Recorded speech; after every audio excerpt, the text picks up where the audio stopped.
भारतीय सेना का, मैं खुद एक सैनिक की पत्नी हूँ, भारतीय सेना का पूरे विश्व में ह्यूमैनिटी के लिए एक नाम था, लेकिन इन दरिंदों ने भारतीय सेना को भी अपना राजनीति का हथियार बना लिया। पता है कि इन दरिंदों के सारे भेद उसकी मुट्ठी में कैद हैं। जिस दिन उस पर पुलिस अटैक करेगी, पुलिस हाथ लगाएगी, उसी दिन मोदी और अमित शाह का जेल जाना तय है।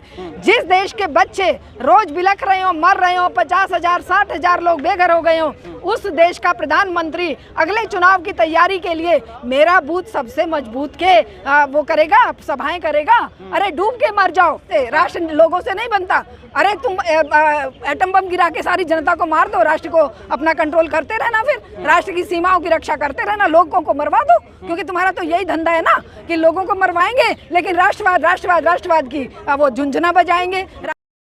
अपने जो इन्होंने पाखंड और पाप किए हैं वो पब्लिक डोमेन में ना आ जाए, क्योंकि मीडिया तो खरीदा हुआ है, विपक्ष तो खरीदा हुआ नहीं है। विपक्ष अपनी व्यवस्था देखते हुए वो विपक्ष के लोग जब वहाँ पर जा रहे हैं, जैसे 370 हटाने के बाद जम्मू में कश्मीर में नहीं जाने दिया जा रहा था, वही काम अब ये मणिपुर के लोगों के साथ कर रहे हैं कि वो मरे जिए, उनकी बर्बादी हो, उनके घर जले, उनकी बेटियों की हत्याएं हो, बेटों की हत्याएं हो, लेकिन ये बात इस चार दीवारी से इनके इस राज्य से बाहर ना जाए, इसके लिए ये पूरी ताकत लगा रहे हैं। और इसलिए विपक्ष के नेताओं को ये एयरपोर्ट से ही उठाकर एक उसमें कंसाइनमेंट में बंद कर रहे हैं। भी बटोरने जा रहे हैं, मसला हम सुलझाने की कोशिश कर रहे हैं, वहाँ जाके और इसको उग्र कर देंगे। मसला किसी भी हत्या डकैती या इस तरह की जो प्रॉब्लम्स हैं, किसी भी उपद्रव और दंगे को सरकार चाहे तो 24 घंटे में बंद कर सकती है। सरकार के पास लाखों की संख्या में पुलिस है, लाखों की संख्या में आर्मी, सीआरपीएफ और तरह तरह की फोर्सेज हैं। सरकार चाहती ही नहीं है कि दंगा बंद हो, सरकार ने तो खुद आग लगाई है। और ये कोई एक दिन की बात नहीं है, अभी हमारे साथियों ने कहा, ये तो इनकी सालों की मेहनत है। सालों तक इन्होंने वहाँ पर जाकर कहीं एकल विद्यालय आरएसएस ने खोले हैं जहर फैलाने के लिए, कहीं पर इन्होंने जाकर वो राम माधव ने जाकर वहाँ पर आग लगाई है, कहीं पर एक वर्ग को। और अभी जो एक तुरंत का उदाहरण हमें दिख रहा है कि ये हथियारों के जखीरे को आतंकवादी लूट रहे हैं, तो क्या पुलिस और फौज हाथ बांध के बैठी थी? उनकी क्या किसी ने राइफल छीन ली थी या वहां पर विपक्ष चला गया था? ये खुद ही ये आतंक और उपद्रव को बढ़ावा देकर 2024 के चुनाव की तैयारी कर रहे हैं। कमेटियां बिठा दी हैं प्रधानमंत्री ने और कहा कि अभी पहुंचे। हाँ, प्रधानमंत्री कमेटियां बिठानी शुरू कर दी हैं, वो कैसे देखते हैं? देखिए, जो प्रधानमंत्री एक फोन से कह रहे हैं, इनके जो अंधभगत हैं कि वो यूक्रेन के युद्ध को हमारे प्रधानमंत्री एक फोन कॉल से बंद करवाने की कैपेसिटी रखते हैं, तो अपने देश की आग को बुझाने में 60 दिन भी कम पड़ गए इनको। एक शब्द भी इनके मुंह में नहीं है। ये जाकर वहां पर अपने एक मेरा बूथ सबसे मजबूत के सम्मेलन कर रहे हैं। इन्हें शर्म से डूब मर जाना चाहिए। जिस अगर ये अपने आप को इस देश का संरक्षक समझते हैं, पिता समझते हैं और प्रधानमंत्री समझते हैं, जिस देश के बच्चे रोज बिलख रहे हो, मर रहे हो, 50,000 60,000 लोग बेघर हो गए हो, उस देश का प्रधानमंत्री अगले चुनाव की तैयारी के लिए मेरा बूथ सबसे मजबूत के वो करेगा, सभाएं करेगा। अरे डूब के मर जाओ। तुम्हें तो शर्म आनी चाहिए कि तुम हत्यारे हो। तुम पूरे देश को गुजरात बनाना चाहते हो। मणिपुर में वो देखा जा रहा है। मणिपुर में वो इनका जो एक प्रयोग है, ये पूरे देश के हर राज्य में लागू करेंगे, क्योंकि 2024 के चुनाव के लिए इनके पास जनता को दिखाने के लिए कुछ भी नहीं है। ना रोजगार बचे हैं, इन्होंने शिक्षा को बेच दिया, इन्होंने रेलवे को बेच दिया, इन्होंने लाखों की संख्या में पद खत्म कर दिए। ये आज क्या मुंह लेकर जनता के बीच में जाएं? ये लेकर जाएंगे कि देखिए हम तो हिंदू, मुसलमान, क्रिश्चियन और दलित और इनके झगड़े सुलझा रहे हैं। ये लेकर ये कहना था पॉलिसी तो बेहतरी के लिए होती है, लेकिन यहाँ पर कुछ थोड़े बहुत लोग हैं, उनको शायद ये चीज समझ नहीं आ रही। पॉलिसी तो बेहतरी के लिए बनाई गई। हाँ, क्या पॉलिसी बनाई गई थी कि उनके सदियों का जो मेल प्रेम भाव था उसको खत्म कर देंगे। अभी जैसे हमारे साथियों ने बताया कि वहाँ पर लोकटक लेक पर हमारे नेताजी सुभाष चंद्र बोस ने जब झंडा फहराया था, पूरे विश्व में जो एक मणिपुर का नाम गया था, आज पूरे विश्व में मणिपुर का नाम इस तरह की हत्याओं के लिए जा रहा है, आगजनी और इस तरह की बच्चों की लाचारी और इस प्रॉब्लम के लिए जा रहा है कि वहाँ पर एम्बुलेंस के अंदर जिंदा जलाकर माँ बेटी को मार दिया जा रहा है। क्या यही इस देश का प्रधानमंत्री चाह रहा है कि हर स्टेट में, देश के हर कोने में इसी तरह की हत्याएं और आगजनी हो। अरे वो 20 मीटर की दूरी पर बैठी रेसलर बेटियों को जब नहीं संभाल पाया तो वह क्या नॉर्थ ईस्ट के एक्सट्रीम कॉर्नर पर बसे मणिपुर के आग लगे हुए जलते हुए घरों को, और उसमें युवा, नौजवान और छात्र और महिलाएं और बेटियां और बुजुर्ग जो बर्बाद हो रहे हैं, उनके लिए कोई शब्द बोलेंगे? ये लोग हत्यारे हैं, चाहे वो हमारा केंद्रीय ये गृह मंत्री हैं, चाहे वो निर्मला सीतारमन जो किस तरह की बकवास करती हैं, वो जो स्मृति ईरानी जो छाती पीट पीट कर 5 रुपए सिलेंडर पर बकवास करती थी, आज वो राहुल गांधी के वो लेकर चित्र लेकर घूम रही है। अरे चित्र तो तुम उन जलते हुए बच्चों के लेकर घूमो ना, इस विश्व को बताओ कि इस देश का जो तथाकथित राजा बनने का ढोंग करता है, जो विदेशों में जाकर छाती पीटता है और कहता है कि मैं किसी के साथ कोई भेदभाव नहीं करता, ये भेदभाव के बीज बोकर कुकी और मैतेई कम्युनिटी में इन्होंने जो आग लगाई है वो एक दिन का प्रयास नहीं है, वो इनके सालों के महीनों के प्रचार प्रसार और हथियार और गोला बारूद और पैसा जो इनको जो ये हैं जो उपद्रवकारी हैं, उनको बाकायदा ट्रेनिंग दी है इन्होंने, बाकायदा पैसे दिए हैं, बाकायदा हथियार दिए हैं। तो वो इनकी तैयारी का ये इनका प्रयोग है, ये संयोग नहीं है, ये पूरे देश में लागू करने के लिए। और अभी भी मेरे देशवासियों सचेत हो जाओ, ये चुनाव जीतने के लिए 44 नौजवानों को पुलवामा में मरवा सकते हैं, ये कुछ भी करवा सकते हैं, ये कहीं पर भी अटैक करवा सकते हैं, ये कहीं पर भी किसी भी एरिया में आग लगवा सकते हैं, ये कहीं पर भी हिंदू मुसलमान दलित स्वर्ण, और कहीं पर भी ये हमारे पहलवान बेटियों की तरह किसी पर भी ब्रजभूषण जैसे लोगों के रेप और हत्याएं करवा सकते हैं। इनसे सचेत होकर हमें आंदोलन को एक ऐसे जन आंदोलन के रूप में गठित करना होगा, घर घर गली मोहल्ले नुक्कड़ तक जाना होगा। मीडिया क्यों नहीं दिखा पा रही है, उस पे क्या कहेंगे आप? क्योंकि मेन स्ट्रीम मीडिया का भी बड़ा रोल होता है, तो उसने ही चुप्पी क्यों साधी है? क्योंकि 60 दिन तो बहुत होते हैं, 2 महीने। देखिए, एक ना इतिहास गवाह है, जब जब सत्ता की गोदी में मीडिया बैठ जाए, जब जब सत्ता की गोदी में पूरे देश का इंटेलेक्चुअल बैठ जाए, तब तब उस देश का विनाश निश्चित है। आप किसी भी देश का देख लीजिए, फ्रांस का देख लीजिए आप। राष्ट्रभक्ति ज्यादा हो गई हमारी मीडिया, क्योंकि बाबाओं की बात ज्यादा चल रही है। हाँ, यहाँ पर वो जो कौन सा बागेश्वर, ज्यादा जरूरी है। हाँ, राष्ट्र बनता है ईंट रोड़े पत्थर और मिट्टी से, राष्ट्र लोगों से नहीं बनता। अरे तुम एटम बम गिरा के सारी जनता को मार दो, राष्ट्र को अपना कंट्रोल करते रहना, फिर राष्ट्र की सीमाओं की रक्षा करते रहना, लोगों को मरवा दो, क्योंकि तुम्हारा तो यही धंधा है ना कि लोगों को मरवाएंगे लेकिन राष्ट्रवाद की वो झुंझुना बजाएंगे। राष्ट्रवाद क्या है? ये तुम्हारा जो ये तुम्हारा हिंदुत्व का एजेंडा है, जो तुम हर हिंदू के लड़कों के मन में, अभी मैं कल एक वीडियो देख रही थी, वो किसी इसमें कोचिंग सेंटर में वो डॉक्टर इंजीनियर बनने के लिए कोचिंग ले रहे हैं, लेकिन वो नमाज पढ़ते हुए बच्चों को देखकर कह रहे हैं जय श्री राम जय श्री राम। क्या बकवास है ये?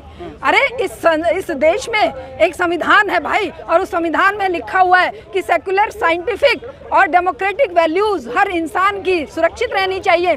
ये यहाँ पर अनडेमोक्रेटिक, अनसाइंटिफिक और एक तरह से तानाशाहपूर्ण रवैया लागू कर रहे हैं, और हर एक युवा को शिक्षा, चिकित्सा, रोजगार देने की बजाय जहर की गुट्टी पिला रहे हैं कि वो जहर जब कुलबुलाएगा, हाँ, ये जहर पिलाकर जागरूक कर रहे हैं। एक 4th क्लास में पढ़ने वाला लड़का परसों मुझे कह रहा था, अरे आप हिंदू होकर हिंदुओं की बुराई कर रहे हो। मैं उसका मुंह देख रही थी कि बेटा ये जहर तुझे कहाँ से मिला? उसका बाप मुझे कहता है कि जी ये टीवी में देख देख के सीख गया। तो मैंने कहा फिर तो रवीश कुमार ठीक कहता था कि भाई ये टीवी अपने बंद कर लो। ये तो शुक्र है इस सोशल मीडिया का कि इन्होंने आप जैसे लोगों का भला हो कि आपने सच की आवाज को जिंदा रखा है, और अब तो इस पर भी उनकी कुदृष्टि पड़ गई है यूट्यूबर्स पर और सोशल मीडिया पर। अब ये ऐसा एक्ट लाने वाले हैं, लेकिन जितना दबाएंगे, जितना कुचलेंगे, जितनी हत्याएं, मर्डर और ये इस तरह के अपराध करवाएंगे, उतना ही जनमानस आक्रोशित होगा, और जब वो आक्रोशित होगा तो जरूर जन आंदोलन के रूप में किसान आंदोलन जैसे भारत की मांग करते हैं, वो अखंड भारत और हिंदुत्व जिसमें हो,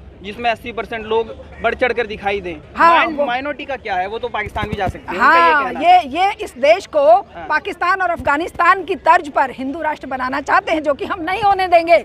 आप जैसे युवा नहीं होने देंगे। मेरे ये छात्र, युवा, नौजवान और जो भी डेमोक्रेटिक वैल्यूज रखने वाले लोग हैं, चिंतन रखने वाले लोग हैं, वो नहीं होने देंगे किसी भी कीमत पर, क्योंकि जिसने डेमोक्रेटिक वैल्यूज, साइंटिफिक वैल्यूज का स्वाद चखा है, वो कभी भी धर्मांधता को अपने देश की जनता पर हावी नहीं होने देगा। चाहे ये अभी देख रहे हैं सैकड़ों युवा तुम्हारे जैसे, हमारे जैसी महिलाएं जेलों में डाली हुई हैं बिना किसी अपराध के, और ये ब्रजभूषण जैसा दरिंदा मोदी की काख में खड़ा होकर नई संसद के उद्घाटन में छाती पीट रहा है, खुश हो रहा है। कि मुझे कोई हाथ लगा के दिखाओ। वो खुद कह रहा है कि भूचाल आ जाएगा अगर मेरे पे हाथ डाला।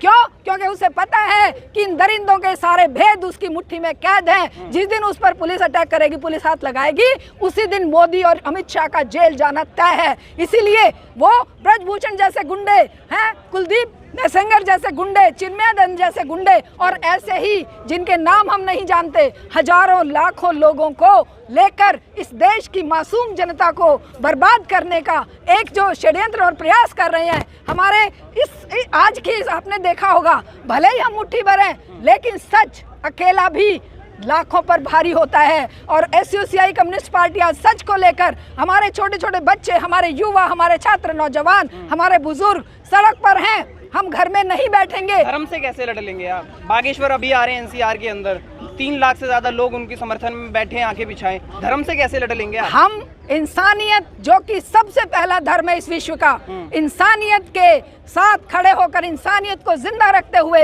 ऐसे धर्म जो कि इंसानियत का कत्ल करते हैं। धर्म व्यक्ति का व्यक्तिगत मामला है और धर्म व्यक्ति अगर इंसानियत खो दे, किसी भी धर्म में यह लिखा दिखा दो कि गौरक्षा के नाम पर मॉब लिंचिंग कर दो, किसी भी धर्म में यह लिखा दिखा दो कि किसी के धार्मिक स्थानों पर आग लगा दो, किसी भी धर्म की रक्षा के लिए यह दिखा दो कि भाई कोई किसी के फ्रिज में मीट है तो तुम उसकी जान ले लो, कोई धर्म कह रहा है? ये धर्म की रक्षा कर रहे हैं, धर्म को बदनाम कर रहे हैं, पूरे विश्व में थू-थू करवा रहे हैं। अभी उसने पूछा ना, सबरीना ने सवाल पूछ लिया तो इसकी रूह कांप गई, गला सूख गया, जवाब नहीं आया, पानी लेकर पीने लगा। और फिर वो लिखा हुआ जो एक जवाब था ना कि लोकतंत्र है, लोकतंत्र था, लोकतंत्र रहेगा, वही रटे रटाए डायलॉग, वो रटे रटाए डायलॉग, क्योंकि इनको पहले सवाल दे दिया जाता है। और अब उस सबरीना को किस तरीके से इन्होंने जलील किया है कि व्हाइट हाउस को सामने आकर कहना पड़ा कि हम इसका विरोध करते हैं, ये बर्दाश्त के बाहर है। तो इस तरह की जो इनकी हरकतें हैं, इस तरह की हरकतें, अरे वो निर्मला सीतारमन जो खुद इस तरह की बकवास करती है इसके बीजेपी के दफ्तर में बैठकर वो प्रेस कॉन्फ्रेंस करती है और कहती है कि अरे ओबामा ने तो खुद मुसलमानों पर अटैक करवाए थे, अमेरिका ने करवाए थे, ये नाम लेने की हिम्मत नहीं है ओबामा के लिए, क्योंकि ओबामा अब राष्ट्रपति नहीं है। वो तो अमेरिका की पॉलिसी को तो तुम उनके कदमों में गिरे हुए हो ना, करोड़ों अरबों खरबों के टैक्स पेयर के पैसे से तुम उनका सड़ा हुआ ऑब्सलीट टेक्नोलॉजी का ड्रोन खरीद रहे हो, हैं? वो देश में नहीं बन सकता था? तुम वैसे स्वदेशी की बकवास करते हो, तुम देश के पैसे को वहाँ पर कौड़ियों के क्या एक रद्दी कचरे में फेंकने वाले हथियारों को यहाँ पर जनता के ऊपर, जनता को मारने के लिए और हिंदू मुसलमान और पाकिस्तान और चाइना का जहर फैलाने के लिए यूज करते हो। ये पर्दा हट चुका है। ये जनता उतनी मूर्ख नहीं रही जितनी पहले कभी हुआ करती थी। और भारतीय सेना वीडियो साझा कर रही है, कह रही है कि मणिपुर की महिलाएं जो है वो उग्रवादियों का साथ दे रही है, इस पे क्या कहेंगे? तो वो आर्मी जो ये वीडियो साझा कर रही है, डूब मरे, कहीं पानी मिले ना गंदे नाले में तो डूब मरे। उनको किस बात की ट्रेनिंग दी गई थी कि कहीं पर भी आतंकवाद हो, उग्रवाद हो, कहीं पर भी कुछ गलत हो, उसे सलीके से कंट्रोल किया जाए, हैं? भारतीय सेना का, मैं खुद एक सैनिक की पत्नी हूँ, भारतीय सेना का पूरे विश्व में ह्यूमैनिटी के लिए एक नाम था, लेकिन इन दरिंदों ने भारतीय सेना को भी अपना राजनीति का हथियार बना लिया। और कभी ये पुलवामा अटैक करवाते हैं और कभी ये हमारे बेचारे मासूम लोगों को, नॉर्थ ईस्ट के लोगों को, नॉर्थ ईस्ट में हम रहकर आए हैं, जन्नत है वो, कश्मीर उसके सामने कुछ भी नहीं है। जो नॉर्थ ईस्ट के भोले भाले लोग और इतने मतलब ईमान पसंद लोग, इतने मतलब शांति पसंद लोग, उन लोगों को इन्होंने क्या बना दिया है?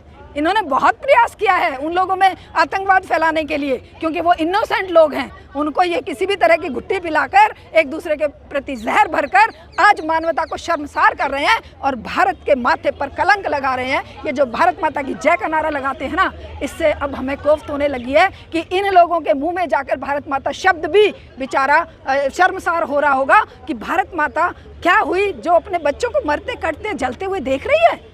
और ये उसके खैरख्वाह बने हुए हैं। कैसे लोग हैं ये? कैसे वंदे मातरम का नारा लगाते